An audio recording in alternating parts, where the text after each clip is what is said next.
I think that's K-pop I'm hearing. Is that K-pop I'm hearing, Coach Bay? Well, mas updated ka sa akin pagdating dyan. Hindi kasi rin-report ni It sounds like a K-pop, yeah. Na mahilig sa K-drama si Heather Guido. So maybe she's pumped up. But she's gotta be more pumped up dahil sila ay natalo sa set number 2. Nakabawi ang Lady Warriors. For you, what is the biggest change for the Lady Warriors at sila ay nakabawi sa Fighting Warays in that sense? I think the attack went up right away. Makikita mo sila contributing to Pablo and Matt on that second set. And yes, tumaas na kagad. And then you can see yung second highest point nila is from the block. They cannot forget that they're one of the best, if not, they are the best serving team here. So they have to be really, really offensive pagdating sa serve nila. And then you also mentioned the errors. Naka-11 sa unang set. Ang Lady Warriors, they limited it to just 5 in set number 2. So it's really a huge difference when you can limit those errors. That's right. So once again, thank you so much for joining us on this Sunday. Anton Ross together with Coach Raymond James Castillo. We also have Vince Velasco as our panel at large. Nakikita mo si Amporn already recognizing yung tactics nila. Sinisenyasan niya na ang kanyang mga back defenders na mahilig mag-check sila. You see the gestures right there. Again, yun ang bilib ako sa mga imports. They really are very quick in recognizing these things and very quick to communicate to their team. And that's the type of knowledge na nakukuha na ating mga local players. Yes. Because the game is different outside the Philippines. Oh yeah. When I coach in Canada for club team, yun yung makikita mo kagad. Ang experience ko doon, I coach ex-NCAA players eh. Yeah. Makikita mo yung bilis. Bilis talaga. Communication is key. Service, Negrito. At sa mga hindi nakakaalam, yes, Coach James Castillo actually lived and worked in Canada for 9 years. And I'm actually surprised that you coach, because I remember you just telling me that you worked as an assistant manager at the service department of a car manufacturing company. Correct. But I didn't know you were still coaching over there. Yeah, I was invited by a Korean player to play for a club. Okay. So I played, and then eventually they said, well, you set like Asian, so come and because he also coached, so sama ka, come join me and teach my girls how to set. Okay. Ang nakakatuwa doon, I'm teaching 6'1" players to set. Dito sa atin, spikers na yun. That's a good story, Coach, knowing that even though you were over there in Canada, the game of volleyball could not escape your life. I tried to, but I can't. Alright, balikan muna natin si Vince Velasco. Anton, nabanggit mo nga kanina na yung ibang imports ngayon, medyo may onting edad. They're a little seasoned this conference. And speaking of a little season, did you know that Yaka Amporn is actually a mother? She has a 3-year-old son named Singham. Singham meaning, of course, born in August. So she misses him every day, but she says her passion for the game, of course, goes to her son because she wants to do well here in the Philippines to be able to provide for her son. She video chats with him every day at sabi nga niya, her family here in the Philippines also reminds her of why she's doing it. And one of the reasons why she keeps coming back to the Philippines is because she's been with Coach Ness for 5 years now. So 5 years na niya Coach Ness. And also, she gets to prepare her favorite Santam chili for her teammates. Back to you, Coach Lanton. I wonder how hot that chili is. Oh. You know, pagdating sa Thai chili, that's hot. And I tried it. I was there like 2 months ago, 3 months ago when we brought our NUUAP women's squad there. Sabi ko, tubig lang, hindi mahal. But Hiapa, 12 years as part of the national team of Thailand. He started playing volleyball at the age of 14, 33 right now, mother. So, just like you, Coach James, even if you try to escape the game of volleyball, you can't. You can't. If it's your passion. You know what? One thing I discovered is if you're doing something you really love, maganda yun for your kids. You know, they will see that, you know, as they grow up, yun din ang may imbibe nila, that they have to really look for their passion, no? And you can never go wrong. That's the best way to teach your kids. Be passionate in what you do, and hopefully your kids also will find their passion. 3, Pocari-AirForce. Let's listen in on this huddle, or rather, we'll take a break. And when we come back, we've got more action between the Lady Warriors and the Fighting Warays. And you know what else Ari Love likes? Beef caldereta. She seems like a Filipino by heart. But you know what? As we see Pachari Sampan score on the cross court, Ari Love actually hails from Cleveland, Ohio. Cleveland. But no relation to Kevin Love of the Cavaliers, okay? Okay. But she is a fan of LeBron, and she told me she actually watched LeBron James play in high school before. Wow, that can be an amazing view para sa kanya. Of course, the NBA Finals Game 2 happening tomorrow. You can check that one out on ABS-CBN. But here's another question, Coach. Who's the deadliest import for you among the ones playing right now? Who's playing at a high level at this point of the match? So she said between Pocari and the Warriors. No? Well, sa akin, so far, I think you cannot only just say this match, but accumulatively, I think Love and Mav is showing a little bit more intensity, probably because of their youth. Yeah. But you cannot discredit the way our Thai imports are playing. No? Meron ding advantage yan, yung kanilang maturity. Like I said, yung kanilang angles ng attack right here, they're showing more angles. Goes to show how mature they are in the game. No? Yun naman yung gustong aspect. No? Pero sa ngayon, in terms of intensity, I think it's gonna be Love and Mav for me. So there you have it. Keep sending in those questions. Gamitin ang hashtag AskCoachBates. As we see this save brought to you by Banco. I don't remember Jovi telling me that she used to play football. That was really? a save right there with her foot. See, there you go. That's maturity for you. 3. A legend. Legend, yeah. Those are the legend moves, I should say. Si Ate Pitoy. Service. 5-time SEA Games gold medalist. You know, si Ate Pete has been in and out in the Philippines. Mukhang talagang Filipino na rin to by heart. And amazing then, the way, you know, the relationship they built together. Coach Ness. Yeah. That shows yung respeto nila sa ating mga players. Pablo on the hit out. And she also helped me 11. She served as my translator earlier nung kinakausap ko si Hiapa Amport. Talaga. Kasi si Pitoy can speak English and a little bit of Filipino. So nung kinakausap ko si Amport, who doesn't really speak a lot of English. There you go, there you go.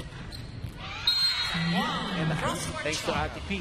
At 40 years old, grabe, I'm really amazed at, you know, what she's still able to do. Despite of the volleyball court. Yeah. Volleyball is very unique, lalo na sa jumping. Takes a toll on your knees. So far, the way she's playing, na-manage siya talaga yung fitness niya. Yeah. Amazing, amazing. Here's Palmer. Wow. Her most powerful hit of the day. That's what I mean. You know, you can see that kung meron tayong pang record and speed nun, medyo mabilis. Malakas siya. Palmer. And she played NCAA Division I for Radford University in Virginia. So yan ang nasa resume, nasa volleyball resume ni Mav Palmer. Here's Amport. That was there. Oh, could not get the connection. 13-5. See how Anporn can recognize and gap the block niya. Using Andaya as the gateway for her spikes. Pacharisa Muang. Foreign guest serve. Jovi could not keep that rally going as 6-13. That's what I noticed, no? Kailangan pa ma-master ni Andaya si Panaga. Panaga can be a very deadly middle hitter. Ngayon medyo konti pa ang discipline. I suggest you could Ina Papa. give and give set and set to the quick and eventually makukuha rin.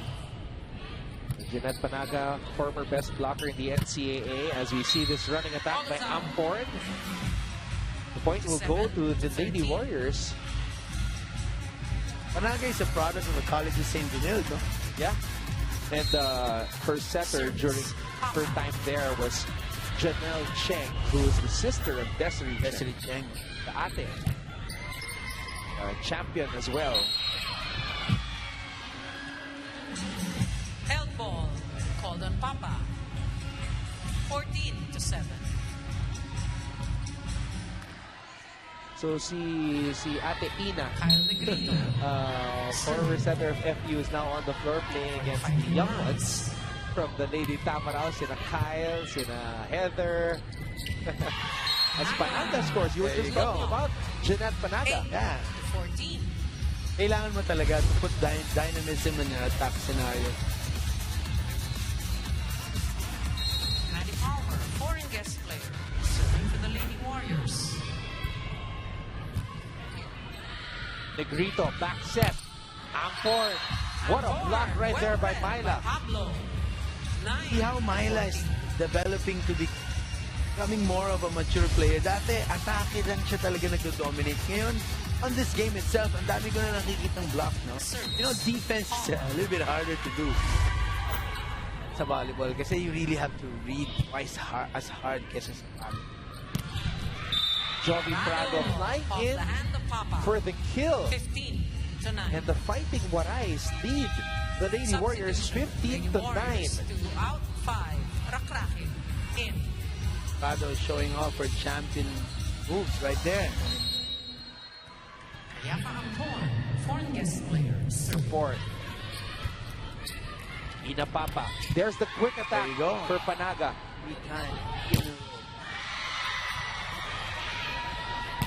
Ginoo. Papa. Look out for Ari Love. There you go. Find a big spot right there. A cross, power cross for Love. Another player who used to play basketball before getting into volleyball, Ari Love. And just like Kevin Love, she played the power forward position. Wow, that's interesting. Galing, no? Rakrake Eska is inside the court now. A joust at the top. Papa. Love. Negrito, back set. Prado. Oh, Johnny Prado. Sees the hole. And the Tacloban Fighting Warays. Everybody's trying to get those scores on the tips. They lead the Lady Warriors 16-10. Hi Judith, I'm JV Santana. Tanong ko lang, saan mo nakuha yung extra energy mo during on and off the court? Yun lang, thank you. Bakit ako maganda? Yung tanong. Hindi, joke lang. Bakit ako energetic or masaya inside and outside the court? Siguro, di ko alam. Natural lang siya lumalabas. Kasi if hindi ako magalaw, hindi ako nagsasalita, parang ang boring ng mundo, ang boring ng life ko. Kaya kailangan maging masaya at positive always. Diba? At yung pagiging masaya, yun yung ikakaganda nyo. Kaya lagi kayong masaya, okay? Sige, thank you for the question. Bye-bye! I like her energy. I really like her energy. And she's a pretty good host too. There's a video on Twitter of her actually asking people about their NBA Finals predictions. Wow. So there you go. Another career emerging for Adil, no? Saka nag-trending rin yan nung ginawa niya yung Abil Challenge wherein she tried to cut bond paper using her chin. Yeah. My players did show me that. Galing. Pero tinan mo, I like the confidence dyan kay Abil. Yan yung mga gusto mo na, you know, if you find those kinds of players, saya eh. Kasi, you know, it's really hard to build confidence. Pag meron ka nakitang ganun, take it in, no? Take it in. I-take mo na siya sa team mo. Kailangan nandun. 11-17. Meanwhile, Myla Pablo trying to lead the fight back here for the Lady Warriors as Foreign guest player. Abil and Shola Alvarez warm up in the back. So far, the Lady Warriors are doing a good job in controlling their errors. But nakita mo yung pag-shift ni Coach Jasper sa setters. He's trying to see 12 how to 17. they can bring up the offense a little bit. That's good, always good. At this early stage of the game, kailangan gawin mo yun. Service long. 17-12 in favor of the Tacloban Fighting Warays. Negrito to Samwang. Samwang gets it back. Andaya to Pablo, and Pablo scores off the block. 13 to 17. And there was a Lady moment there Warriors inching between closer. Negrito and Ginoo, wherein Service long. Ginoo shouted mine, but Negrito still got the ball. And sometimes I guess that happens, Coach. All the time, yeah. But you see, the thing is, pag coach ka, you can't accept that. Alam mo na there's a solution always like that. But that's something that you have to really ingrain in your players all the time. At yung communication yan is it's also a primary skill you have to teach every time in the game. Minsan, hindi mo na nga kailangan ng volleyball exercise.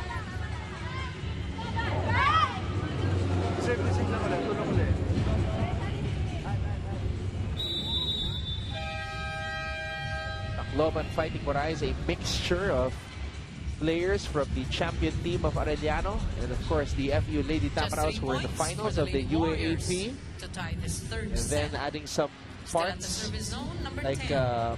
Foreign guest player, Vira May Guillema Aaron. from San Sebastian and Shola Alvarez, who's the MVP of the NCAA from JRU, as Into the Jovi block. Prado, one of the top 18, open 14. spikers in the NCAA, scores from the opposite side. And I was just mentioning Guillema and Alvarez. Here they come. In 12 out. 10 You can see consistent sets delivered by Negrito there.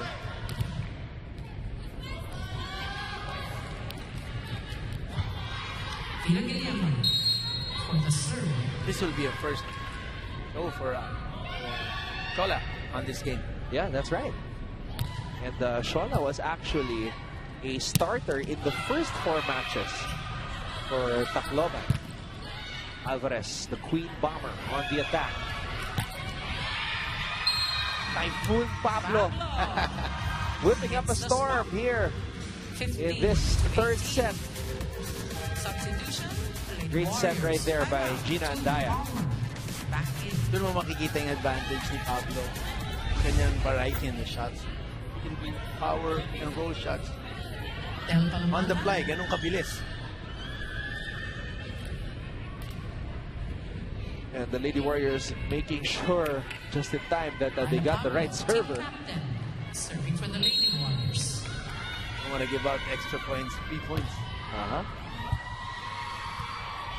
Guillema to Alvarez. Myla Pablo. Esguera. Samwang. I think it's clear. Ball is out. Here. 16 to 18. Dalawa na lang. Chola is warming up really good now. You can see in second attack niya has more velocity. Service, Pablo. And this is going to be close, as the lead has been cut down to 2. And Pitoy was able to score. Off the block. 19 to 16. Substitution. Fighting Warays. 2 out. Coach Ness is taking Abby advantage in. on his subs. Like they take advantage of it and get more points on the block, and hopefully if it goes through, translate it into attack. Yun ang maganda pagka marami ka. Ngayon naman, Coach Babe, si Judith ang pinasok sa unang pagkakataon dito. Now, Judith Avil can use or put her energy to good use. Yes, time to put in fresh legs. You know, Guillema. Look at the movement of the Fighting To the Warays. block. It's 20 like to 16. parang uminom ng energy drink eh. Yun ang maganda. Fighting Warays. Pagpasok ni Judith Avil. Service. Abby. Parang ginanahan bigla lahat eh. You have to give that PK to Coach Ness. Alam niya kung kailan niya papalitan ng fresh legs sa likod. Palmer. Pero finds syempre, the angle. may sagot dyan si Mav 17 to Palmer 20. with a thunderous spike, fading towards her left and hammering that one down. Bell Palamata serving for the Lady Warriors. 20-17 in favor of the Fighting Warays. Eunice Galang. Ampor, wow! Going down the line. Down the line. She's sticking to her plans. Nakita niya talaga, setter ang gateway niya sa palo niya. She's been doing that kanina pa. And Ampor just said sorry to Ari Love. Pocari-AirForce serving.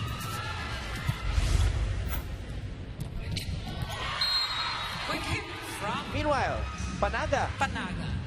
I think it's her second point for this set. Yeah. Mas marami na ngayon ang kanyang sets na nakukuha from Andaya. I think at this point of the game, kailangan mo ng experimento sa setter. Just to put more dynamism. Center But attack. the Warays are 22-18. hot on the attack. Substitution, Fighting Warays. 10 out. 12, Negrito in. Kaya Negrito is Jovi Prado. Nagbabalik sa ating laro. Back in. 22-18 in favor of the Tacloban Fighting Warays. For the serve.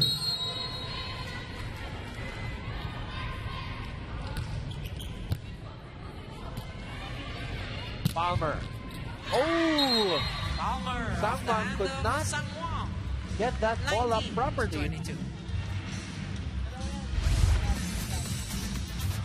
Sarap din ang nandito sa lugar na to, no?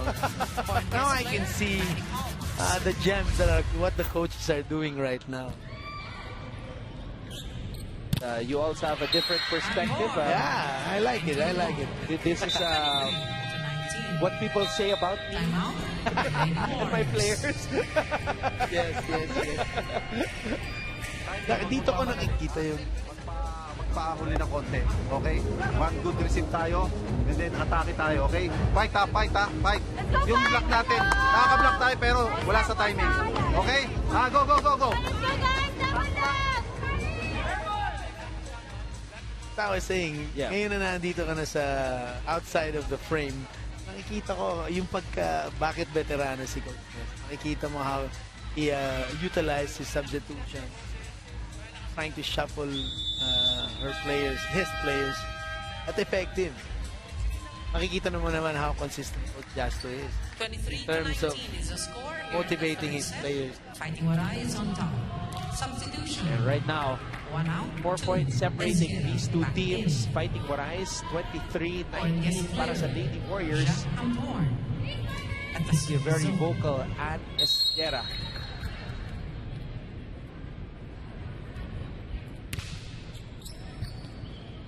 Andaya. Love. Wow, powerful hit by Ari Love. 20. She loves that. 3. He loves the cross-court power on the right side. Janet Panaga. 23-10 in favor of the Fighting Warays. Tossed the air right there by Jeanette. Warays at set point advantage.